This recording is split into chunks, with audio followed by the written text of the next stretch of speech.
আপনার সঙ্গে অনুষ্ঠানে স্বাগত। সাথে আছি আমি সেলিয়া সুলতানা। আজকের বিষয় বাজেট সংক্রান্তি। এ বিষয়ে কথা বলতে আমাদের সাথে আছেন অর্থনীতিবিদ ও chairman policy integration for development র্যাপিডের ডক্টর আব্দুর রাজ্জাক। স্যার, আপনাকে স্বাগত জানাচ্ছি।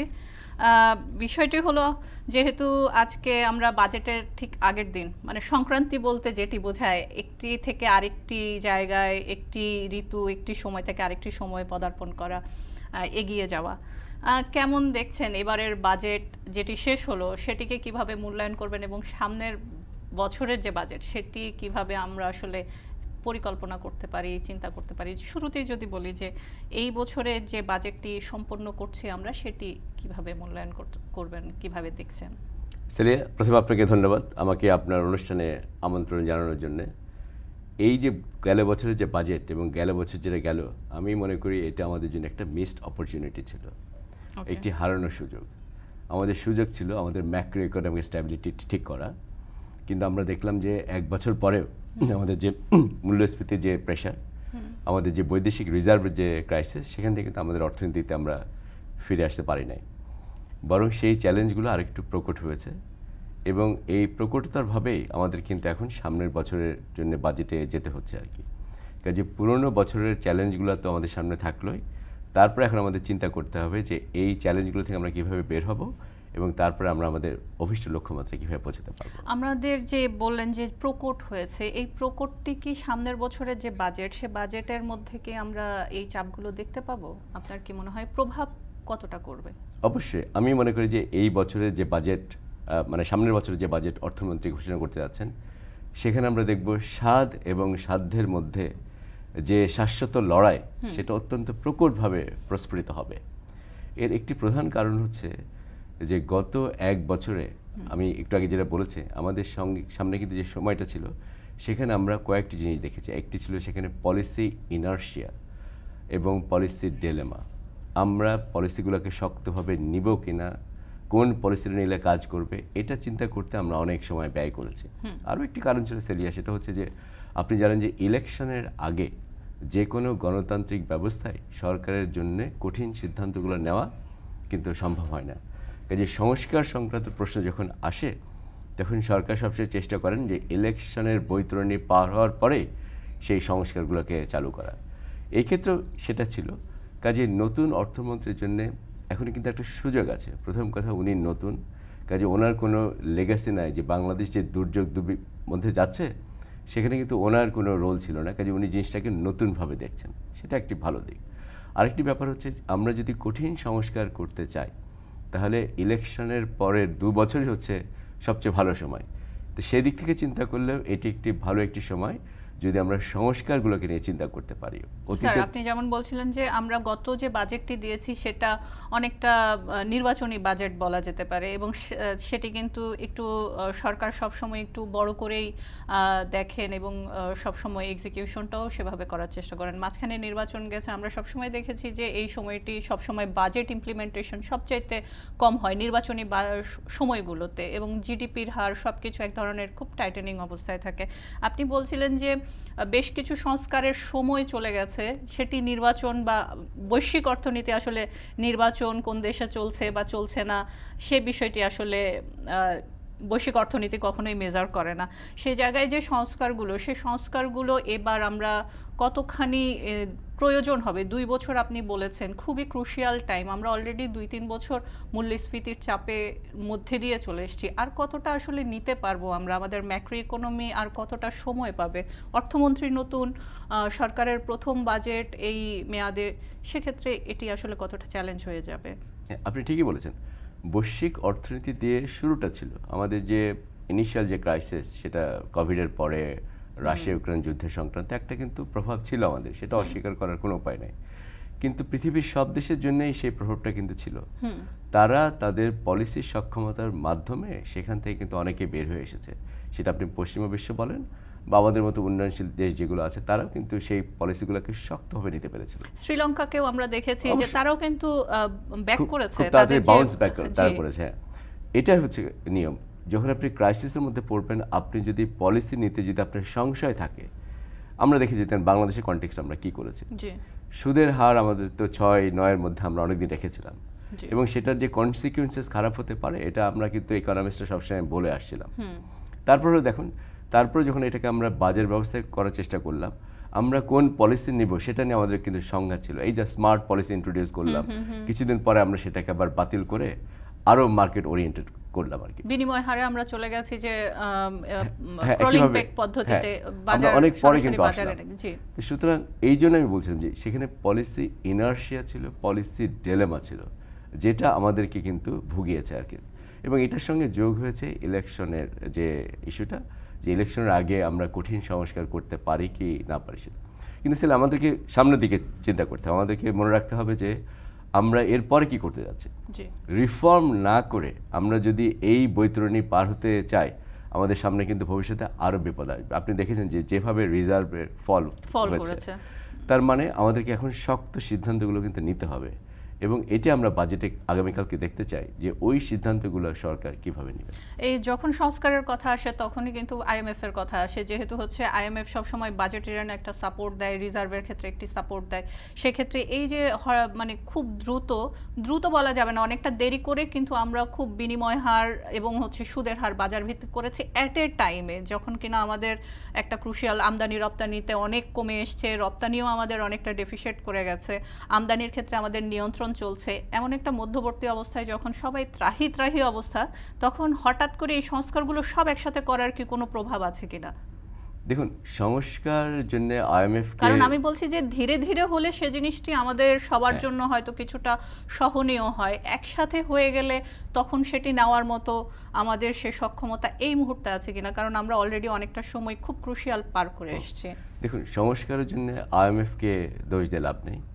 না, IMF অনেক আগে থেকেই এই বলছে। সংস্কারগুলো আমাদের কিন্তু সবারই জানা ছিল। জি। ইভেন আপনি যদি আমাদের পঞ্চবার্ষিকী পরিকল্পনা দেখেন, অষ্টমটি যেটা এখন বর্তমানে ইমপ্লিমেন্ট করা হচ্ছে, সেটা হচ্ছে তার আগেও এই সংস্কার যে বাংলাদেশকে করতে হবে এটা কিন্তু সবসময় বলা হয়েছে। নীতি নির্ধারকরা অনেকে জানতেন যে এই সংস্কারগুলো করতে হবে, কিন্তু এগুলো না করে এগুলোকে আমরা পেছনে ফেলে রেখেছিলাম। আচ্ছা, আর জিনিস বলে দেখেন, আইএমএফ এর লোন পাওয়ার পরে, আইএমএফ এর কন্ডিশনালিটিসগুলো দেওয়ার পরেও আমি তো মনে করি না যে ওরকমভাবে সংস্কার শুরু হয়েছে। কাজে সেই স্লথগতি কিন্তু আমাদের কিন্তু থেকেই যাচ্ছে। যেটা খুব সম্প্রতি হয়েছে, যেখানে আমি বলবো যে সিগনিফিকেন্ট আমরা একটা পলিসি মুভ দেখেছি, সেটা হচ্ছে সুদের হারের ক্ষেত্রে যে বাজেট ব্যবস্থাটা নেওয়া হয়েছে, এটা আমার কাছে মনে হয়েছে যে সত্যিকার অর্থে একটা কঠিন সংস্কার যেটা করা হচ্ছে আর কি। দেখুন, সংস্কার যদি আমরা করি, আপনি যেটা বলছেন, হ্যাঁ অবশ্যই এটা কঠিন হতে পারে, কিন্তু সংস্কারটা টাইমলি করলে আপনি দেখবেন যে খুব তাড়াতাড়ি আপনি এখান থেকে বের হতে পারবেন। শ্রীলঙ্কার কথা আপনি একটু আগে নিজেই বলেছেন। সাধারণত আমরা বলি ইকোনমিস্টরা যে সংস্কারের কাজে হাত দিলে, সংস্কারগুলো যদি ভালো হয়, সমন্বিত আকারে করা যায়, তাহলে 9 থেকে 12 মাসের মধ্যে অর্থনীতি কিন্তু বাউন্স ব্যাক করার কথা। কাজে আমরা মনে করি যে সেটা করতে হবে। এখানে দুটো জিনিস, একটা হচ্ছে মনিটারি পলিসির ক্ষেত্রে বাংলাদেশ ব্যাংক কিন্তু বেশ কিছু পলিসি নিয়েছে। ক্রলিং পেগের কথা বলেছেন, কতখানি এফেক্টিভলি কাজ করবে সেটা অন্য ব্যাপার, না হলে আমাদের কোনো কিছু চিন্তা করতে হবে। আর তারা সুদের হারও বাড়িয়েছে। এটার সঙ্গে সামঞ্জস্য রেখে আমরা যদি আর্থিক খাতের অন্য পলিসিগুলো নিতে পারি, তাহলে কিন্তু আমাদের জন্য সংস্কারগুলো করাটা কিন্তু সোজা হয়ে যাবে। এখন আর্থিক খাতের তাহলে পলিসি কী? আর্থিক খাতের পলিসি যেটা আমরা এই বাজেটে দেখব, যে সরকার তার স্পেন্ডিংকে কীভাবে করতে যাচ্ছে। বাজেট মানে তো আপনি জানেন যে সরকারের আয় ব্যয় হিসাব, সেখানে আমরা মূলত খেয়াল রাখি যে ব্যয়টা কতখানি সরকার করবে, আর এই ব্যয়টা মিট আপ করার জন্য তার আয় কোত্থেকে আসবে। সেই ক্ষেত্রে আমাদের সামনে যে ইনফরমেশনগুলো এখন এসেছে, কালকে হয়তো আমরা আরও পরিষ্কারভাবে দেখতে পারবো, তাতে মনে হচ্ছে যে এই ব্যাপারটা সরকার হয়তো চিন্তায় নিয়েছেন। আমরা এবার দেখছি যে বলা হচ্ছে যে বাজেটের যে পরিধি, সেটা গত বছরের থেকে হয়তো 4 থেকে 5 ভাগের মধ্যে বাড়বে। সিলিয়ে এটা যদি হয়, তাহলে বাংলাদেশের মধ্যে আমি মনে করি যে স্মরণকালের মধ্যে আমরা দেখব সবচেয়ে কম গতিতে বাজেটের পরিধি বাড়া। সেটা কিন্তু একটা সিগনিফিকেন্ট ডেভেলপমেন্ট। জি, অবশ্যই। এখন এইটা এনাফ কিনা সেটা একটা প্রশ্ন থাকে, যে হয়তো আরও এটাকে শ্রদ্ধ করা উচিত ছিল। এখন দেখুন, আমি যে ইনফরমেশনগুলো দেখেছি, যে বলা হচ্ছে বাজেটের যে খরচ, সেটা হয়তো আমাদের যে টোটাল বাজেট, সেটা হয়তো 5% মতো বাড়বে। এবছর আমাদের ইনফ্লেশন হয়েছে 10 ভাগের মতো শতকরা, তাই না? তার মানে প্রকৃত অর্থে এই বছরের বাজেটের পরিধি কিন্তু গত বছর থেকে কম হবে আর কি। তো সুতরাং অর্থমন্ত্রী কিন্তু সেই বিটার পিলটা কিন্তু অলরেডি তাকে গ্রহণ করতে হয়েছে আর কি, আমাদের যে এই কারেন্ট পলিসিকে মনিটারি পলিসির সঙ্গে সামঞ্জস্য করার জন্য। কিন্তু কালকের বাজেট হওয়ার পরে আমরা বুঝতে পারবো যে কোন জায়গাগুলোতে হয়তো রিফর্ম করা হচ্ছে এবং কোন জায়গাগুলোতে হয়তো মনোনিবেশ দেওয়া হচ্ছে আর কি। মনে রাখতে হবে প্রায়োরিটি খুব সিম্পল, আমাদের প্রায়োরিটি হচ্ছে আমাদের মূল্যস্ফীতিকে যতক্ষণ না আমরা কমাতে না পারছি আপনি সাধারণ মানুষকে পরিত্রাণ দিতে পারবেন না। মূল্যস্ফীতি না কমাতে পারলে আপনার অন্য পলিসি ফ্লেক্সিবিলিটি থাকবে না, সেটা আমাদেরকে মনে রাখতে হবে। মূল্যস্ফীতি আমরা গত বছরও দেখেছি প্রায়োরিটিতে রাখা হয়েছে, তাহলে সেই জিনিসটি কিন্তু ডাবল ডিজিট কিন্তু এবারও কন্টিনিউ করছে। এই বছরও মে মাসেও আমরা দেখেছি, এবং শহর থেকে গ্রামে মূল্যস্ফীতি সবচেয়ে বেশি। খাদ্যে মূল্যস্ফীতি কোনোভাবেই ডিজিটের নিচে আনা যাচ্ছে না। মূল্যস্ফীতির জন্য যেহেতু আমরা একটা টার্গেটই নিয়েছিলাম, সেই জায়গায় আমরা কেন আসলে হ্রাস টানতে পারিনি বা কতটা সফল হয়েছি সব কিছু মিলে যদি আপনি বলেন, অথবা দুর্বলতা কোথায় ছিল আমাদের? হ্যাঁ, আমি বলছি যে মূল্যস্ফীতির জন্য যে পলিসিগুলো নেওয়ার কথা ছিল সেগুলো কিন্তু আমরা সেভাবে নিতে পারি না। আমি একটু আগে যেটা বললাম যে পলিসি ইনার্শিয়ার কথা বলেছি, যেমন সুদের হারটা কিন্তু অনেক পরে কিন্তু বাড়ানো হলো, সেটা কিন্তু আমাদেরকে এখন পর্যন্ত এটা কিন্তু কার্যকর করতে আরেকটু সময় লাগবে, হয়তো তারপরে আমরা সুফল পাওয়া শুরু করবো, সেটা একটা ইস্যু ছিল। আরেকটি প্রবলেম হচ্ছে কি, দেখুন আমরা যে সমস্যার মধ্যে দিয়ে যাচ্ছি, একটি হচ্ছে মূল্যস্ফীতি এবং আরেকটি হচ্ছে রিজার্ভের যে ক্রাইসিস বা চাপ যেটা আমাদের আছে। এই দুটো সমস্যা যদি একসঙ্গে হয়, এটা যে কোনো অর্থনীতিবিদ, যে কোনো অর্থমন্ত্রীর জন্য এটাকে বলতে পারেন যে একটি দুঃস্বপ্ন। এই কারণে যে দেখুন, আপনি যখন রিজার্ভের ক্রাইসিস হচ্ছে, আপনার ফরেন রিজার্ভ ফল করছে, সেই সময় আপনাকে কী করতে হয়, আপনাকে আমদানি সংকোচনমূলক ব্যবস্থা নিতে হয়, এবং বাংলাদেশ ব্যাংক সেটাই করেছে। আমদানিকে যথেষ্ট মাত্রায় তারা কমিয়ে এনেছে। যখনই আপনি আমদানিকে যথেষ্ট মাত্রায় কমিয়ে আনবেন, তার মানে হচ্ছে এই যে আভ্যন্তরীণ খাতে মূল্যস্ফীতি কিন্তু বাড়তে থাকবে, কারণ আমদানি কিন্তু মূল্যস্ফীতিকে কমানোর একটি অত্যন্ত গুরুত্বপূর্ণ হাতিয়ার। আমাদের কিন্তু সেই সমস্যা এখনো আছে, যেহেতু আমরা এখনো আমদানিকে সংকোচন করে জোর করে কন্ট্রোল করার চেষ্টা করছি, যার ফলে কিন্তু আমরা দেখতে পাচ্ছি যে ডোমেস্টিক ইকোনমিতে কিন্তু আমরা সাপ্লাইটা বাড়াতে পারছি। গত বছর কিন্তু প্রায় 21 বিলিয়নের মতো হচ্ছে কমিয়ে নিয়ে এসে, প্রতি মাসে 1 বিলিয়ন করে বলা হয়েছে যে কমিয়ে নিয়ে আসার চেষ্টা করছে, এবং আসলেই কমিয়ে নিয়ে এসেছে। এবং এবারও কিন্তু আমরা দেখলাম যে IMF এর যে লক্ষ্যমাত্রা কমানো হলো, সেটি কিন্তু আসলে আমরা যে আমদানি করি এবং সামনের দিকে যে আরও আমদানি কম করা হবে, সেটিরই কিন্তু এক ধরনের আমরা বলি যে পূর্বাভাস, সেটি কিন্তু পাওয়া যায়। IMF যে লক্ষ্যমাত্রা নতুন করে দিয়েছে কমিয়ে নিয়ে এসে, সেটিও তো একটি বিষয়। হ্যাঁ, আমি আপনার সাথে একমত। আমি শুধু এটা বলবো, শুধুমাত্র IMF এর কথা বলে লাভ নেই। এখন যিনি এই পলিসিগুলো নিতে যাবেন, যদি আপনার রিজার্ভ ফল করতে থাকে, আপনি কি করতে পারেন? আপনাকে অবশ্যই আমদানি ক্ষেত্রে কন্ট্রোল করতে হবে। আমি বলছি আমাদের চ্যালেঞ্জ ওই জায়গাটায়। আমদানি যদি আপনি কন্ট্রোল করেন, দুটো জিনিস ঘটবে। এক, আপনি দ্রব্যের সরবরাহ বিশ্ব বাজার থেকে খুব দ্রুত বাড়াতে পারবেন না। যদি না বাড়াতে পারেন, আপনার দেশের মধ্যে যে মূল্যস্ফীতি আছে সেটাকে আপনি কিন্তু নিচে আনতে পারবেন না, 1 নম্বর সমস্যা। আর 2 নম্বর সমস্যা হচ্ছে যে আমদানিকে যখন আপনি কম্প্রেস করার চেষ্টা করছেন, তার মানে যারা ব্যবসা বাণিজ্য করছেন, যাদের মূলধনী দ্রব্য লাগবে, যাদের র ম্যাটেরিয়ালস দরকার প্রোডাকশন করার জন্য, তারা কিন্তু সেগুলো আনতে পারছেন না। ফলে অর্থনীতির যে প্রবৃদ্ধি সেটাও কিন্তু অনেক কমে যাবে, কমে যাচ্ছে। এই দুটো মিলে আমরা কিন্তু এর মধ্যে দেখেছি রপ্তানির সূচক কিন্তু নিচের দিকে যাচ্ছে। হ্যাঁ, রপ্তানি একটি অন্য ব্যাপার ছিল আমাদের সামনে, কারণ আমাদের কিছু কাঁচামাল কিন্তু আমাদের রপ্তানিযোগ্য পণ্যের জন্য আমদানি, এটা জন্য ফ্যাক্টর। আবার আমাদের জন্য আমাদের কিছুটা ব্যাড লাকও কাজ করেছে। আমরা ইকোনমিক্স অনেক সময় বলি যে কোনো একটা ঘটনা ঘটলে এটা কি bad luck or bad policy, সেই ইস্যুটা কিন্তু আছে। বাংলাদেশের জন্য দুটো জিনিসই এখন মনে হচ্ছে সংমিশ্রণ হয়েছে। কেন আমি বলি ব্যাড লাক? দেখুন, কোভিডের পর থেকে আমরা একটি দেখতে পেরেছি যে অদ্ভুতভাবে হঠাৎ করে না বিশ্ব বাজারে তৈরি পোশাকের যে চাহিদা, সেটা কিন্তু একটা মন্দাভাব এসেছে আর কি। এইটা আমাদের পক্ষে ব্যাখ্যা করাটা কঠিন যে কেন এরকম একটা মন্দাভাব তৈরি পোশাকের ক্ষেত্রে, অন্য কিছুর ক্ষেত্রে না হলেও কেন এত দীর্ঘ সময় ধরে এটা লিঙ্গার করছে, এটা আমরা ব্যাখ্যা করতে পারছি না কেন। আপনি দেখুন, আমাদের আরেকটা প্রবলেম হচ্ছে, আমাদের রপ্তানির তো শতকরা 84-85 ভাগই তো তৈরি পোশাক। এখন সেই তৈরি পোশাকের বাজারে, বিশ্ব বাজারে যতক্ষণ না চাঙ্গাভাব আসবে, ততক্ষণ কিন্তু আমি রপ্তানি বাড়াতে পারছি না। কাজে সেটা আমাদের জন্য একটা প্রবলেম। স্যার, আমদানি রপ্তানি নিয়ে আমরা কথা বলবো, এবং আমাদের যে ব্যালেন্স অফ পেমেন্ট এবং অন্যান্য যে রিজার্ভের জায়গাগুলোর কথা বলছেন সেটি নিয়ে কথা বলবো। একটি ছোট্ট বিরতি নিয়ে আবারও ফিরছি।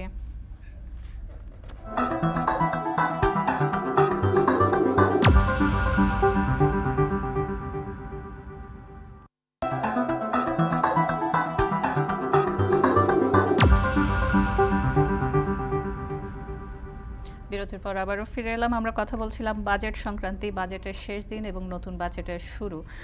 একটি দেশের ভবিষ্যৎ অনেকটা নির্ধারণ করে। আমরা জানি যে বাজেটের যে ঘাটতি হয় সে ঘাটতি পূরণ করা হয়, বিদেশি ঋণ আছে এবং এবার যদিও আমরা বন্ড মার্কেট থেকে বেশ কিছু বাজেট ঘাটতি পূরণের জন্য প্রকল্প বা বিভিন্ন বিষয়ে সরকারের কথা শুনেছি যে তারা যেতে চায়। কিন্তু আরেকটি খাত হচ্ছে ব্যাংকিং খাত।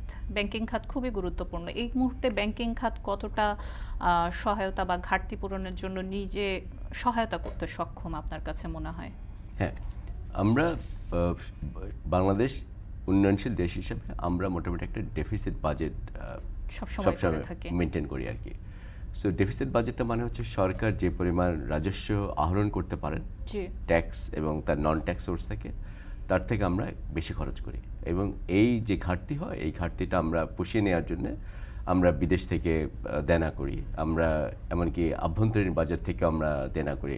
আমাদের কাছে যে সঞ্চয়পত্র সরকার বিক্রি করেন সেটা বেসিক্যালি সরকারের দেনা, এবং সরকার ব্যাংকিং সিস্টেম থেকে লোন নিতে পারেন, কমার্শিয়াল ব্যাংক থেকে লোন নিতে পারেন। সরকার অনেক সময় সেন্ট্রাল ব্যাংকে রিকোয়েস্ট করলে সেন্ট্রাল ব্যাংকও তাকে পয়সা দিতে পারেন। কোনো সময় সেন্ট্রাল ব্যাংক টাকা ছাপিয়েও সরকারকে লোন দিতে পারেন। কিন্তু মনে রাখতে হবে, টাকা ছাপিয়ে সরকারকে লোন দেওয়া মানে হচ্ছে আপনার ইনফ্লেশনটাকে কিন্তু আরও এটা সমস্যাটাকে আরো প্রকটভাবে বাড়িয়ে তুলবে। এই কারণে এই বছর আমরা দেখব যে সেন্ট্রাল ব্যাংক সরকারকে ওইভাবে লোন দিতে তারা সতর্ক পলিসি নেবেন। তারা ইতিমধ্যে অলরেডি বলেছেন যে তারা ওইভাবে সরকারকে লোন দিতে চান না। সরকারের সামনে বিকল্প এখন ব্যবস্থা হচ্ছে যে কমার্শিয়াল ব্যাংক থেকে তারা যে লোন নিতে পারেন কিনা। এর আগেও সরকার ব্যাপক হারে কমার্শিয়াল ব্যাংক থেকে লোন নিয়েছেন। কমার্শিয়াল ব্যাংক থেকে লোন নেওয়া মানে হচ্ছে প্রাইভেট সেক্টরের জন্য যে পয়সা থাকার কথা ওখানে সেখানে টান পড়তে পারে। কিন্তু সেলে এই বছরে যেটা হবে সেটা হচ্ছে, যেহেতু সুদের হার যথেষ্ট মাত্রায় বাড়ানো হয়েছে মূল্যস্ফীতির লাগামটাকে টেনে ধরার জন্য, তার মানে দাঁড়াবে এই যে সরকার হয়তো কমার্শিয়াল ব্যাংক থেকে খানিকটা বেশি লোন নিতে পারে, যেহেতু অধিক সুদের হার থাকার জন্য প্রাইভেট সেক্টরের জন্য সেই লোন নেওয়াটা হয়তো দূর হতে পারে। এই জন্য হয়তো অনেক এন্টারপ্রেনার্স তারা চেষ্টা করবেন ব্যাংকিং সেক্টর থেকে লোনটা কম নিতে। যদি তাই হয় সরকারের জন্য খানিকটা ব্যবস্থা থাকবে যে অতিরিক্ত তারা খানিকটা লোন নিতে পারবেন। ব্যাংকগুলোর সক্ষমতা এখন কেমন দেখছেন? যদি আপনাকে আমি বলি যে 10 বছরে খেলাপি ঋণ বেড়েছে 3 গুণের বেশি এবং অবলোপন করা ঋণ এবং পুনঃতফসিল ব্যাংক খাতের মোট প্রায় 3,77,000 কোটি টাকা। আরেকটি বিষয় যদি বলি যে আমরা সবসময় বলতাম যে সরকারি ব্যাংকগুলো হচ্ছে খেলাপি ঋণে জর্জরিত, কিন্তু এবার সম্প্রতি আমরা দেখেছি যে বেসরকারি খাতের ব্যাংকগুলোও কিন্তু তাদের প্রভিশন ঘাটতি দেখাচ্ছে, কারণ খেলাপি ঋণ বেড়েছে। তো সেখানে আপনার কি মনে হয়? হ্যাঁ, আমি তার আগে ছোট্ট একটু বলি যে সরকার তো লোন করতে পারে, সরকারের যখন একটা চ্যালেঞ্জ হয়ে দাঁড়াচ্ছে এই লোনের এগেনস্টে কিন্তু তাকে সুদও দিতে হয়। কাজে আপনি যদি বৈশ্বিক আমাদের যে দেনা আছে আর আভ্যন্তরীণ লোন থেকে করা কর্জ থেকে সরকারকে যে সুদ পরিশোধ করতে হচ্ছে সেটা কিন্তু অনেক বড় হয়ে যাচ্ছে। আমরা যে রাফ এস্টিমেট করতে পারি তাতে হিসাব আসে এরকম যে আগামী বছর বাজেটে, যেটা হয়তো আগামীকালে আমরা দেখব, সেখানে সরকারের সুদজনিত যে খরচ সেটা কিন্তু টোটাল বাজেটের প্রায় 16% কিন্তু হয়ে যাবে। খেয়াল করুন ব্যাপারটা, 16 ভাগ, বাজেটের 16 ভাগে আপনি কিন্তু সুদের দেনা দায় পরিশোধ করতে সরকারকে ব্যয় করতে হবে। কাজে সেই চাপ কিন্তু থাকছে। তারপরে দেখুন বিদেশি দেনার ক্ষেত্রেও সমস্যা হচ্ছে যে মোটামুটি 10-12 বিলিয়ন ডলারের বেশি টাকা কিন্তু ওই বাইরে থেকে ডলারের বেশি কিন্তু অর্থায়ন করা, যেগুলো এফডিআর এবং বিভিন্ন ইনভেস্টমেন্টগুলো আছে সেখানের ডিভিডেন্ডগুলো ফেরত দেওয়া শুরু হয়েছে। সেই লোনের কিন্তু সুদ দিতে কঠিন একটা ব্যাপার। আর একটা ব্যাপার হচ্ছে এই যে যেহেতু টাকার একটা অবমূল্যায়ন হয়েছে, এখন সরকারকে যদি বিদেশি দেনার উপরেও দায় দিতে হয় তাকে কি করতে হবে? তাকে দেশি টাকা থেকে ওটাকে ডলারে কনভার্ট করে সেই দেনা পরিশোধ করতে হবে, যার ফলে হ্যাঁ এটা দেখবেন যে আরো বেশি কিন্তু এক্সপেন্সিভ হয়ে যাবে। এবং এটা আমরা এই বছরের বাজেটে দেখবো। এই জন্য আমি বলছি যে সুদের হারই দেখবেন যে টোটাল সুদ যেটা সেটা কিন্তু অনেক বেশি বড় হবে। সেই সমস্যা আমাদের থাকছে। তারপরে যেহেতু ফরেন রিজার্ভ আমাদের কমে গিয়েছে, সুতরাং বিদেশি দেনা মেটাতেও যে আপনার বিদেশি টাকা লাগবে সেটার উপরে কিন্তু আবার চাপ পড়বে। কাজে সেখানে কিন্তু সমস্যা আছে। তারপর আপনি বলেছেন ব্যাংকিং খাতে স্বাস্থ্যের কথা কীরকম। ওভার টাইম আমরা দেখেছি এই স্বাস্থ্য কিন্তু ভালো হয় নাই। ব্যাংকিং খাতে আমরা সুশাসন ফিরিয়ে আনতে পারি না, সেটা আমাদের সবসময় একটা চ্যালেঞ্জ থেকে গিয়েছে আর কি। এবং সাম্প্রতিক সময়ে যেসব ব্যাংকিং সেক্টর সম্পর্কে যেসব প্রতিবেদন উঠে এসেছে, সেখানে আমরা দেখেছি যে অনেক ব্যাংকের অবস্থায় কিন্তু ওরকম ভালো না। কাজে আমি মনে করি যে সংস্কারের যে কথাগুলো আমরা একটু আগে বলছিলাম, সেখানে আমরা মনিটারি পলিসির কথা বলেছি, সেখানে আমরা আর্থিক নীতির কথা বলেছি, এটার সঙ্গে অবশ্যই সরকারকে ব্যাংকিং সেক্টরের দিকে কিন্তু মনোযোগ দিতে হবে। মনে রাখতে হবে একটি ইকোনমি, স্পেশালি যে অর্থনীতিটা দ্রুত গতিতে বড় হচ্ছে, ক্রমবর্ধমান অর্থনীতির ক্ষেত্রে ব্যাংকিং সেক্টর কিন্তু এটা একটা হার্ট হিসেবে কাজ করে। এবং সেটা যদি আমরা ঠিক করে এখন এটাকে কার্যকর না করতে পারি, এটা কিন্তু আমাদের ভবিষ্যতের যে গ্রোথ পটেনশিয়াল আছে সেটাকে কিন্তু ইম্প্যাক্ট ফেলবে। কাজে আমি বললাম, আপনি যদি আজকে সংস্কার না করেন, এটা কিন্তু আপনাকে পরে আরও কঠিন একটা সমস্যার মধ্যে নিয়ে যাবে আর কি। এটা আমরা এখন দেখছি আমাদের যে IMF এর কন্ডিশনালিটিস বলেন বা অন্য যে কোনো কারণে হোক, হ্যাঁ, এটা তারা কিন্তু কিন্তু ভবিষ্যতে শুরু আরও থেকেই ঘনীভূত বলছে, হবে। প্রথম কিস্তি যখন দেওয়া হয় ঋণের, ওই সময় থেকে কিন্তু এই বিষয়গুলো এসেছে। ঋণের সুদের হার বাজার ভিত্তিক করা, বিনিময় হার সেটিও বাজার ভিত্তিক করা। আমরা কিন্তু প্রায় 2-3 কিস্তির পরে গিয়ে হচ্ছে আমরা এগুলো ইমপ্লিমেন্ট করেছি। আরেকটি যে বিষয়, যে আমরা অনেক সময় দেখি যে বাজেটে খুব বেশি পুঁজিবাজার নিয়ে কথা বলা হয় না, আবার এই মুহূর্তে সরকারও ভাবছেন যে পুঁজিবাজারে তিনি যেতে চান। আমাদের পুঁজিবাজার কতটা তৈরি বা কতটা তৈরি করা প্রয়োজন? ব্যাংকিং খাতের অবস্থা তো আপনি বললেন, তার স্বাস্থ্যের অবস্থা অনেকটা ভগ্নদশা অবস্থায় আছে। এটি কেন নিয়ন্ত্রণ করা যাচ্ছে না আমরা বারবারই বলছি। আরেকটি বিষয় হচ্ছে পুঁজিবাজার শক্তিশালী করা কতটা জরুরি। হ্যাঁ, আপনি ঠিকই বলেছেন, বিকজ অর্থনীতির আকার বড় হতে থাকলে শুধুমাত্র ব্যাংকিং সেক্টরের উপরে নির্ভর করে যে ক্রেডিট সরবরাহ করতে হবে সেটা কিন্তু যথেষ্ট নয়। এই জন্য আমরা পুঁজিবাজারের দিকে যাই। বাংলাদেশের পুঁজিবাজারে যে সমস্যা, সেটা আলোচনা করলে আপনার হয়তো অনেক সময় এখানে দিতে হবে, কিন্তু আমি খালি একটি বিষয় বলবো। প্রথমে হচ্ছে সুশাসন একটা বড় একটা ফ্যাক্টর। সুশাসন যদি কায়েম করতে না পারেন, হয় কি, এতে কনফিডেন্স চলে যায়। যদি কনফিডেন্স চলে যায়, তখন আপনি দেখবেন যে যারা ইকোনমিক এজেন্ট আছেন, যারা ইনভেস্টর আছেন, তারা কিন্তু ওই মার্কেটে স্বাচ্ছন্দ্য বোধ করেন না। এবং বিশ্বব্যাপী সব জায়গায় একটি ব্যাপার হচ্ছে যে কনফিডেন্স, যেটা পুঁজি বাজার কেমন হবে, এটা সূচক কোথায় যাবে, কিভাবে আপনি লোন নেবেন, এগুলো কিন্তু কিভাবে ক্যাপিটাল তৈরি করবেন এই বাজার থেকে, এগুলো কিন্তু সবই নির্ভর করেছে কিন্তু কনফিডেন্সের উপরে। কাজে আমি বলবো যে পুঁজিবাজারের সমস্যা নিয়ে আলোচনা করতে গেলে অনেক সময় লাগবে, কিন্তু আমরা মনে করি যে সুশাসনটা স্ট্যাবলিশ করতে হবে, both for the banking sector but also for capital market development. আমরা যদি বলি যে সুশাসন নিশ্চিত করার কথা, আপনি যেরকম বললেন যে অনেক দিন ধরে চেষ্টা করা হচ্ছে, কিন্তু সেটি আসলে খুব একটা যে কাজ করছে না। আমরা সবসময় রেগুলেটরি যে বডিগুলো আছে সেগুলোকে সবসময় দোষারোপ করি যে বাংলাদেশ ব্যাংক পারফর্ম করতে পারছে না, এনবিআর হচ্ছে তার যে লক্ষ্যমাত্রা সেটি অর্জন করতে পারছে না। এই এনবিআর নিয়ে একটু পরে আবার কথা বলবো। কিন্তু এই যে লক্ষ্যমাত্রা অর্জন করতে পারছে না, বাংলাদেশ ব্যাংক সুশাসন প্রতিষ্ঠা করতে পারছে না, আবার আমরা দেখছি যে সরকারি যে ব্যাংকগুলো সেগুলো হচ্ছে অর্থ মন্ত্রণালয়ের আন্ডারে অর্থ বিভাগ সেটি পরিচালনা করেন, নিয়ন্ত্রণের যে জায়গাগুলো আছে। আপনার কি মনে হয় যে রেগুলেটরি বডি আসলে কতটা কার্যকরী ব্যবস্থা নিতে পারে, আর সংসদ থেকে আসলে আমরা কোনো ধরনের সিদ্ধান্ত, কোনো ধরনের প্রভাব রাখতে পারে কিনা এই সুশাসন প্রতিষ্ঠায়? হ্যাঁ, যেহেতু বাজেট সংসদ থেকে আসে।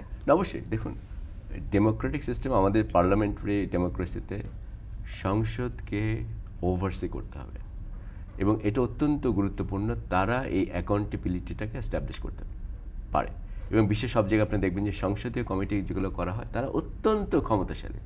তারা যে কোনো সময় যে কোনো মন্ত্রণালয় যে কোনো নির্বাহীকে ডেকে পাঠায় এবং তাদের কাছে থেকে তারা জবাবদিহি চায় এবং তারা তদন্ত করতে পারে, তারা রেকমেন্ড করতে পারে এবং তারা দেখতে পারে যে তাদের রেকমেন্ডেশনসগুলোকে কীভাবে এনফোর্স করা হচ্ছে। ওকে, কাজে সেই রোল তো থাকবে। বাংলাদেশের ক্ষেত্রে যে সমস্যাটা তৈরি হয়েছে, ওভার টাইম আমরা আমাদের এই ইনস্টিটিউশনাল ক্যাপাসিটিগুলোকে বিল্ড করতে পারি নাই। আপনি যেটা বলেন, বাংলাদেশ ব্যাংক বলেন, বাংলাদেশ ব্যুরো অফ স্ট্যাটিস্টিক্স বলেন, ইউ নেম এনিথিং, সেখানে একটি সমস্যা হচ্ছে আমরা ইনস্টিটিউশনাল ক্যাপাসিটিগুলোকে আমরা তৈরি করতে পারি না। আচ্ছা, এটার সঙ্গে যোগ হয়েছে বা বলতে পারেন এটার সঙ্গে নিবিড়ভাবে আরেকটি জিনিস যেটা জড়িত, সেটা হচ্ছে দুর্নীতি।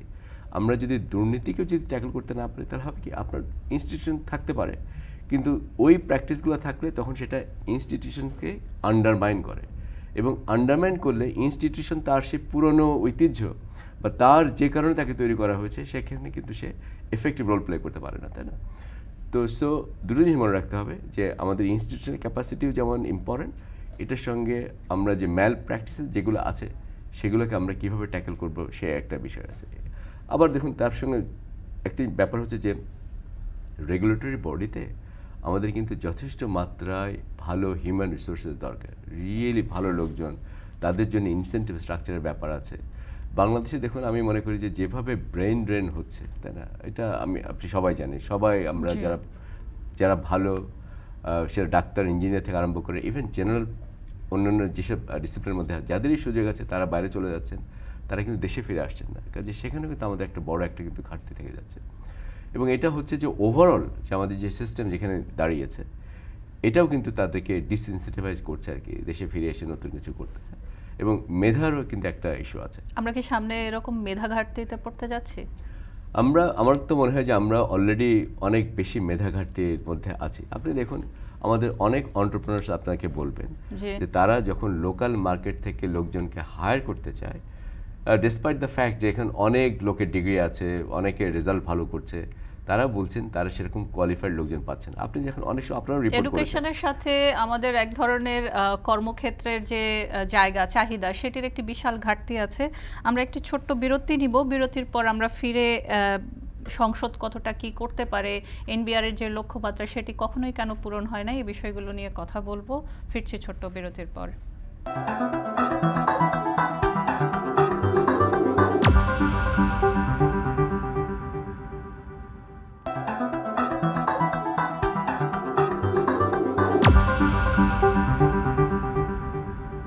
বিরতির পর আবারও ফিরে এলাম। আমরা কথা বলছিলাম বাজেট সংক্রান্তি নিয়ে, যে বাজেট আমরা রেখে যাচ্ছি এবং যে বাজেটের দিকে আমরা এগিয়ে যাচ্ছি তা নিয়ে।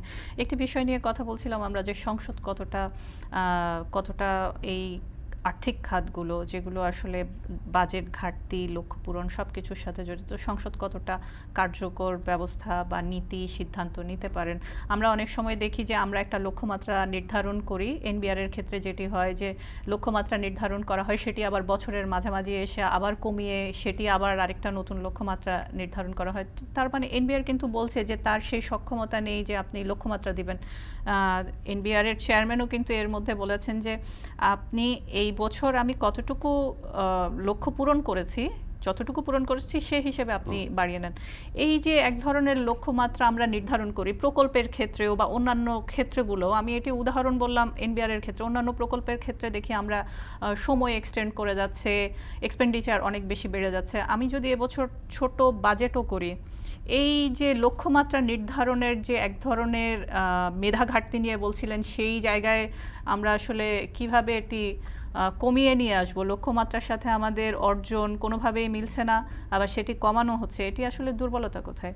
হ্যাঁ, দেখুন লক্ষ্যমাত্রার যে ব্যাপার সেটা হচ্ছে যে এইটা আমরা যখন লক্ষ্যমাত্রাটাকে নির্ধারণ করি, এটা কোনো সায়েন্টিফিক প্রসেসে নির্ধারণ করার তো কোনো উপায় নেই। কাজে একটা টার্গেট দেওয়া হয়, মনে করা হয় যে তারা এই পরিমাণ রেভিনিউ রাজস্ব আদায় করতে পারবে, সেটা একটা। কাজে লক্ষ্যমাত্রাটা নির্ধারণের মধ্যেও কিন্তু খানিকটা দুর্বলতা আছে, সেটা আমাদেরকে মনে রাখতে হবে। এটা হচ্ছে এক নম্বর বিষয়। দ্বিতীয় বিষয় হচ্ছে ইনস্টিটিউশনাল যে সক্ষমতা, একটু আগে আপনাদেরকে বলছে প্রাতিষ্ঠানিক সক্ষমতা, সেটার একটা যোগ সাজু সেখানে আছে। কিন্তু দেখুন এনবিআরের ক্ষেত্রে তাদেরকে যে লক্ষ্যমাত্রা দেওয়া হচ্ছে, আমার কাছে মনে হয় যে এটা একটু ভালো করে খতিয়ে দেখা দরকার যে তাদের সমস্যাগুলা কোথায়।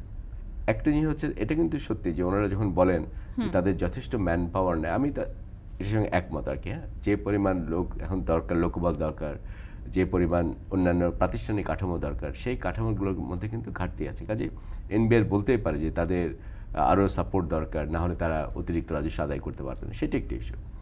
কিন্তু এটার সঙ্গে মনে রাখতে হবে আরও দুটো বিষয় আমাদেরকে মাথায় রাখতে হবে। একটি হচ্ছে যে সংস্কারগুলো করা যেত, যেমন আমি যদি আরেকটু ভালো করে অটোমেশন করতে পারি, কথা বলা হয়, তাহলে কিন্তু আপনার অনেক সহজে কিন্তু আপনি অ্যাকাউন্টেবিলিটি তৈরি করতে পারবেন, অনেক জিনিসগুলো সহজ হবে।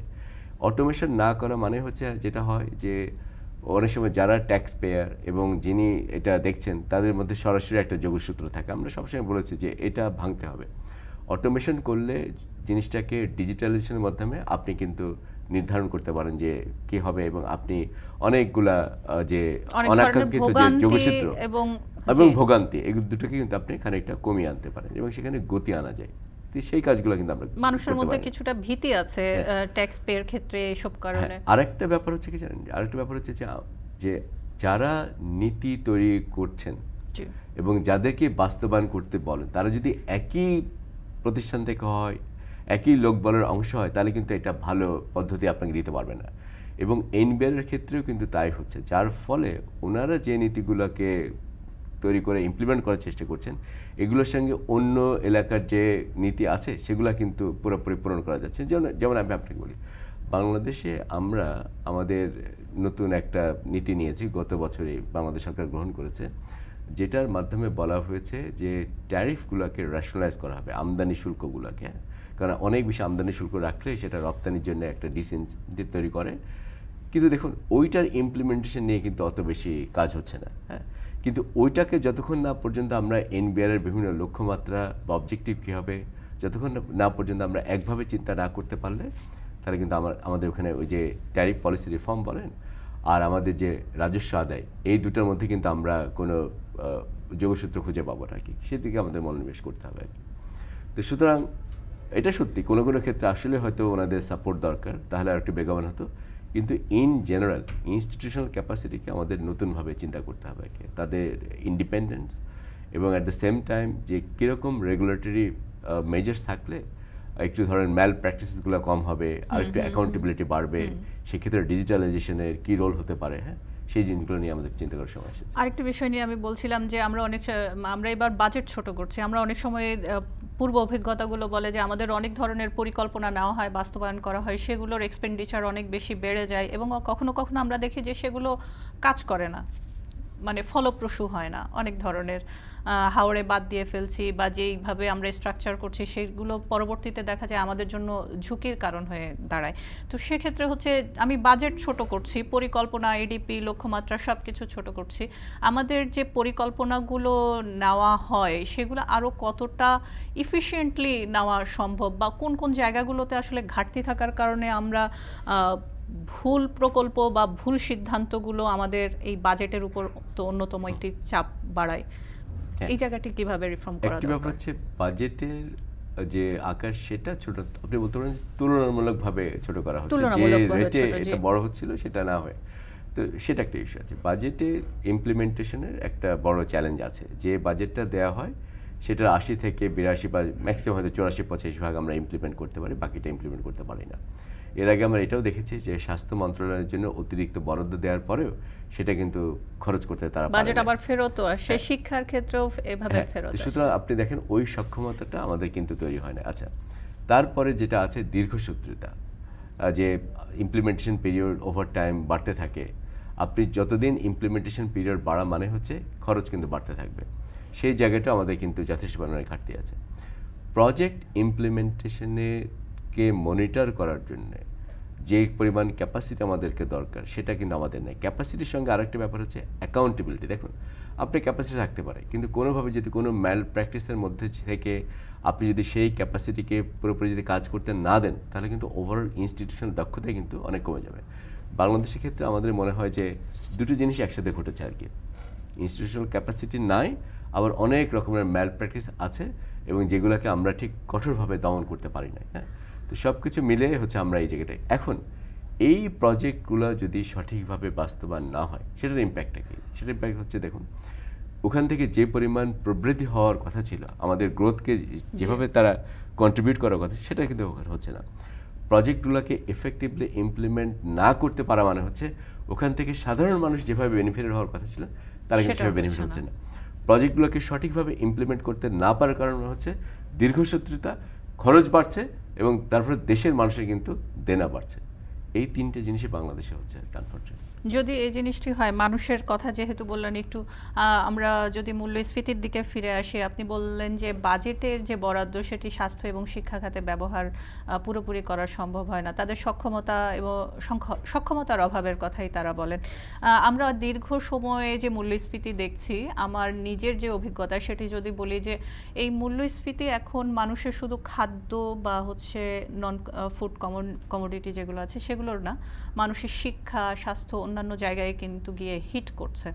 তো সেটি আমাদের ভবিষ্যতের জন্য কতটা ক্রুশিয়াল হতে পারে। আমরা কি যেমন আমরা অনেক সময় হচ্ছে সামাজিক নিরাপত্তা বেষ্টনীর কথা বলি, আমরা শিক্ষা স্বাস্থ্যে অনেক ধরনের ভর্তুকি বা সহায়তার কথা বলি, সেগুলোকে আমরা কন্ডিশনাল ওয়েতে যে আপনি আপনার বাচ্চাকে স্কুলে পাঠান, আমি আপনাকে, কারণ কোভিডের পর আমরা দেখেছি অনেক শিক্ষার্থী ঝরে পড়েছে। তো আমাদের, আপনি বলছিলেন যে মেধাশূন্য অবস্থা, মেধাশূন্য তো আমাদের দেশের ভেতরে যারা থাকছে তাদের মধ্যেও আমরা দেখছি। তো সেক্ষেত্রে হিউম্যান ক্যাপিটাল যদি আমরা বাড়াতে চাই ভবিষ্যতের জন্য, এই মুহূর্তে আমাদের কি ধরনের পরিকল্পনা দরকার মনে হয় আপনার? আপনি অনেকগুলো ডাইমেনশন নিয়ে এসেছেন, আমি যদি জি।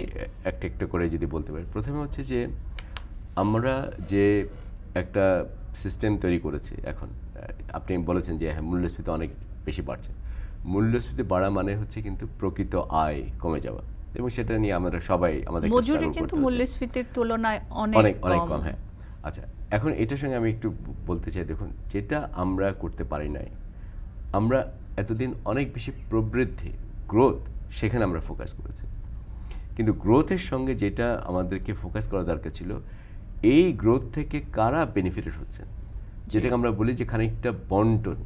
সরকারের পলিসিগুলো এমন হওয়া উচিত যে অন্য লোকজনও কিন্তু যারা মধ্যবিত্ত আছেন, নিম্নবিত্ত আছেন, তারা যেন ওই গ্রোথ থেকে বেনিফিটেড হতে পারে। নাহলে কিন্তু হবে কি, ইনইকুয়ালিটি বাড়বে। বাংলাদেশে ইনইকুয়ালিটি বেড়েছে না, আমরা সবসময় বলছি। এবার যে আমাদের বাংলাদেশ ব্যুরো অফ স্ট্যাটিস্টিক্সের যে ডেটা, সেখানেও কিন্তু বলছে যে আমাদের কিন্তু অনেক বেশি মাত্রায় বৈষম্য বাড়ছে সমাজে। বৈষম্য বাড়া মানে হচ্ছে কারো কারোর পক্ষে এই যে ইকোনমিক সিস্টেম আমরা তৈরি করছি, সেখানে কিন্তু এফেক্টিভলি পার্টিসিপেট করতে পারাটা কিন্তু অসুবিধা হবে। এডুকেশন এবং হেলথের কথা আপনি বলেছেন, এখানে হয় কি ওরা খরচ করতে পারছে সেটা না, মানে হিস্টোরিক্যালি আমরা ওখানে কিন্তু বরাদ্দ অনেক কম দিয়েছি। হেলথে আমরা যে পাবলিক স্পেন্ডিং করি আমাদের জিডিপির প্রপোর্শন আকারে, এডুকেশন আমরা যে পাবলিক স্পেন্ডিং করি জিডিপির প্রপোর্শন আকারে, এটা আপনি যদি আমাদেরকে অন্য ডেভেলপিং কান্ট্রিজের সঙ্গে তুলনা করেন, তাদের তুলনায় কিন্তু আমরা অনেক কম খরচ করছি আর কি। এখন তাহলে আপনি চিন্তা করেন যে ভবিষ্যতে যদি আমাদের এমন হিউম্যান ক্যাপিটাল হবে যারা গ্লোবালি কম্পিট করবে, তারা কি কম্পিট করতে পারবে? কারণ তারা তো, আমরা তো এখনই হেলথ এডুকেশন অনেক কম খরচ করছি। এটা একটি ব্যাপার। বাংলাদেশ হচ্ছে পৃথিবীর মধ্যে এমন একটি দেশ যেখানে মানুষজন চিকিৎসার জন্য তার নিজের পকেট থেকে যে খরচ করেন, সেটা হচ্ছে পৃথিবীর মধ্যে অন্যতম সর্বোচ্চ। আমরা প্রায় 69% অফ আমাদের যে মেডিকেলের জন্য যে আমরা খরচ করি, এটা কিন্তু মানুষজন তাদের নিজস্ব পকেট থেকে দেয়, যেটা কিন্তু কোয়াইট এক্সট্রাঅর্ডিনারি। এটার মানে হচ্ছে এই যে দরিদ্র এবং নিম্নবিত্ত মানুষ তারা কিন্তু চিকিৎসা করতে গেলে অনেকে কিন্তু নিঃস্ব হয়ে যাচ্ছে। এত পরিমাণ তারা এক্সপেন্ডও করতে পারেন না। আমরা এই হিউম্যান ক্যাপিটাল বা মানব সম্পদ উন্নয়ন, এই বিষয়টি নিয়ে যেমন কথা বলবো, ঠিক আবারও কথা বলবো, যেহেতু আমাদের রেমিটেন্স একটি অন্যতম একটি সূচক আমাদের অর্থনীতির জন্য, এবং সবচেয়ে বড় সূচক, নিশ্চিত সূচক বলা যেতে পারে। সেটি নিয়ে একটি ছোট্ট বিরতির পর আবারও ফিরছি।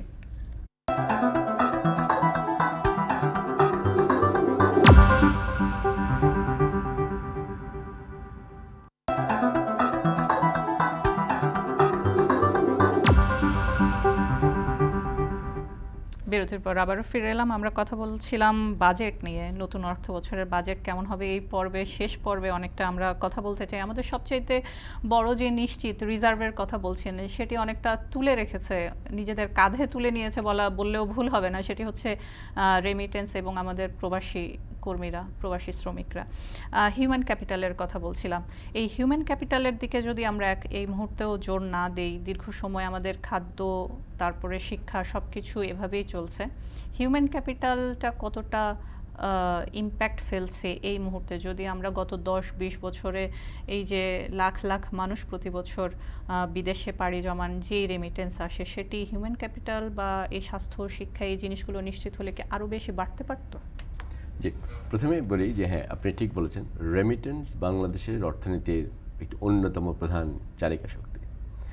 রেমিটেন্সে যে আমরা চিন্তা করি যে এটা হয়তো ফর্মাল চ্যানেলে আসছে নাকি ইনফর্মাল চ্যানেলে যাচ্ছে, কিন্তু মোদ্দা কথা হচ্ছে এইটা ওই খানাগুলোতে যেখান থেকে লোকজন বাইরে যাচ্ছেন কাজ করতে, তারা কিন্তু ওই রেমিটেন্স থেকে বেনিফিটেড হচ্ছেন। যার ফলে যেটা হচ্ছে, রেমিটেন্সের যে প্রভাব আছে খানার ইনকাম, পভার্টি, এবং ওইসব হাউসহোল্ডের অনেক ইনভেস্টমেন্ট আছে, ওইসব হাউসহোল্ডের মধ্যে দেখা যায় যে তাদের হিউম্যান ক্যাপিটালও ভালো হয়েছে ইত্যাদি। কাজে রেমিটেন্সের যে প্রভাব, এটা কিন্তু শুধু অত্যন্ত, জাতীয় আমি বলি হ্যাঁ, এটা শুধু পর্যায়ে না। প্রসারী, হ্যাঁ। জি। এবং সেটা ফর্মাল চ্যানেলে আসুক বা ইনফর্মাল চ্যানেলে আসুক, সেইটাই ইম্প্যাক্ট কিন্তু বাংলাদেশের অর্থনীতিতে আছে, অস্বীকার করার কোনো উপায় নেই। তবে রেমিটেন্সেসের একটা বড় একটা অংশ ইনফর্মাল চ্যানেল দিয়ে আসছে বলেই এটা আমাদের কিন্তু রিজার্ভটাকে হয়তো আরেকটু বাড়াতে পারতো, সেটা হচ্ছে না। সেই চ্যালেঞ্জ আমাদের সামনে আছে। এখন দেখুন, বাংলাদেশে আমরা যদি আমাদের হিউম্যান ক্যাপিটালটাকে যদি আরেকটু বেটার করতে পারতাম থ্রু এডুকেশন, ট্রেনিং, তাহলে কিন্তু এখান থেকে আমরা আরও অনেক বেশি কিন্তু রেমিটেন্সেস কিন্তু আর্ন করতে পারতাম। আপনাকে ছোট্ট একটা উদাহরণ দিই, দেখুন ফিলিপিন্সের কথা চিন্তা করুন। ফিলিপিন্সে ওদের বেশি না, হয়তো 2.5 থেকে 3 মিলিয়ন লোক বিদেশে কাজ করে। বিদেশে কাজ করে। ওরা, আমরা যে পরিমাণ, আমাদের কত, আমাদের 10 মিলিয়নের উপরে বোধহয় লোকজন বাইরে কাজ করে, 10 থেকে 12 মিলিয়ন। তারা যত না রেমিটেন্স পাঠান, ফিলিপিন্সের ওই 3 মিলিয়ন লোক কিন্তু তার থেকে বেশি রেমিটেন্স পাঠান তার দেশে। বাংলাদেশে আমরা দেখেছি যে বিভিন্ন স্টাডি আছে, গবেষণাতে দেখা যায় যে অন্য দেশে মাথাপিছু বিদেশি যারা কাজ করেন, বিদেশি যারা কাজ করছেন, তারা যে পরিমাণ রেমিটেন্স আর্ন করেন, আমাদের কিন্তু রেমিটেন্সের প্রাপ্তি সেখানে অনেক কম। এটার প্রধান কারণ হচ্ছে যে আমাদের যারা কাজ করতে যাচ্ছেন তারা কিন্তু এখনও অনেকটাই হচ্ছে কায়িক পরিশ্রম, যেটার মেন, সেখানে কিন্তু কাজ করছেন। মোর স্কিল যদি আমরা ওয়ার্কার যদি পাঠাতে পারতাম, হ্যাঁ, তাহলে কিন্তু আমাদের রেমিটেন্সের প্রভাবটা কিন্তু অনেক বাড়বে। এবং সেটা করার উপায় হচ্ছে দুটো বেসিক্যালি। একটা হচ্ছে আমরা যদি এখনকার এডুকেশনের গুণগত মান ভালো করতে পারি, তাহলে ভবিষ্যতে কিন্তু এই রেমিটেন্সের জন্য সেটা সুফল আনবে। আর এই মুহূর্তে যেটা আমরা করতে পারি, আমাদের যে ভোকেশনাল ট্রেনিংগুলো আছে বা বিভিন্ন যে টেকনিক্যাল ট্রেনিংগুলো আছে, সেগুলোর যদি আমরা কোয়ালিটি বাড়াতে পারি এবং ওই কোয়ালিটি নিয়ে কেউ যদি বিদেশে যান, হয়তো তখন তাদের ইনকাম বাড়বে এবং সেখান থেকে দেশও উপকৃত হতে পারবে। কাজে এখানে দুটো ডাইমেনশনই ইম্পর্টেন্ট। শেষ যদি প্রশ্নটি করি যে যেহেতু আমরা সামনে একটি নতুন সূর্য দেখতে যাচ্ছি, বাজেটের কি হবে আমরা জানি না, দিন মেঘলা থাকবে না, হচ্ছে বৃষ্টি হবে নাকি খুব খররোদ হবে, কোন খাতগুলোতে এই মুহূর্তে আপনার মনে হয় যে আমাদের বাজেটে প্রাধান্য থাকা উচিত? হ্যাঁ, দেখুন, বাজেট তো এক বছরের একটা হিসাব। কাজে আমি বলবো বাজেটের প্রাধান্যটাকে আমরা একটু শর্ট টার্মে চিন্তা করি এবং এই বছরের জন্য এই শর্ট টার্মে চিন্তা করাটা অত্যন্ত গুরুত্বপূর্ণ। কারণ আমি মনে করি যে আমাদের সামনের বছরের বাজেটের একটি মূল প্রতিপাদ্য বিষয় হচ্ছে ম্যাক্রো ইকোনমিক স্ট্যাবিলিটি ফিরিয়ে আনা। এটার জন্য যা যা করা দরকার আমাদের করতে হবে এবং সেখানে দুইটা মেজর ডাইমেনশন আছে। একটু আগে আপনাকে বলেছি, সেটি হচ্ছে যে আমাদের মূল্যস্ফীতি, এটাকে লাগাম টেনে ধরতে হবে এবং হচ্ছে আমাদের রিজার্ভ আমরা কীভাবে বাড়াবো সেটাকে আমাদের ব্যবস্থা নিতে হবে। কারণ এই দুটো জিনিস যদি আমরা এখন চিন্তা করতে না পারি, তাহলে হবে কি, আপনি যতই লং টার্মের কথা বলেন যে কোনগুলোতে আমরা ভালো করব, ভবিষ্যতে কি হবে, এটা কিন্তু এফেক্টেড হবে। অনেকটা এই বছরই হচ্ছে গিয়ে আপনার মানে সিদ্ধান্ত এবং সবকিছু আমরা অলরেডি সময় অনেকখানি নষ্ট করে ফেলেছি। আরও এক বছর যদি আমরা এভাবে সময় নষ্ট করি, আমাদের সামনে এই ক্রাইসিসগুলো অত্যন্ত ঘনীভূত আকারে আসবে। তখন এখান থেকে বের হয়ে আসাটা খুবই দুরূহ ব্যাপার হবে। কোন কোন জায়গাগুলো আপনার মনে হয়? আমি বলবো যে প্রায়োরিটি, এগেইন গত বছর বলেছিলাম, মূল্যস্ফীতির লাগাম টেনে ধরতে হবে। আর রিজার্ভ কিন্তু এখন বেশ আশঙ্কাজনক অবস্থার মধ্যে গিয়েছে, কাজে সেটাকে আমরা কিভাবে ফর্মে ফিরিয়ে আনা, হ্যাঁ, একটু বাউন্স ব্যাক করাতে পারি, তাহলে হয়তো আমাদের জন্য সবচেয়ে ভালো হবে আর কি। সুতরাং নতুন সূর্য অবশ্যই বাংলাদেশের জন্য, কিন্তু প্রত্যাশার সময় কিন্তু আমরা কালকে খুবই নিবিড়ভাবে পর্যবেক্ষণ করব যে কোন পলিসিগুলা হয়তো সরকার ওভারলুক করার চেষ্টা করেছেন বা কোনগুলো মোর এফেক্টিভ হবে, সেগুলো রিফ্লেকশন হয়তো বাজেটে থাকবে।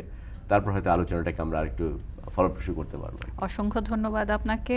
আমরা অবশ্যই আশা করি যে সামনের বাজেটটি আমাদের জন্য খুব ক্রুশিয়াল টাইম থেকে বের হয়ে যাওয়ার বাজেট হবে এবং সেটি যেহেতু সরকার সবার অভিভাবক, তিনি নিশ্চয়ই ভালো সিদ্ধান্ত নেবেন এবং উৎপাদনশীলতার যে জায়গাটি অনেকটা পিছিয়ে আছি, সেই জায়গাটি আবার গতিশীল হবে। এই ছিল আজকের আপনার সঙ্গে।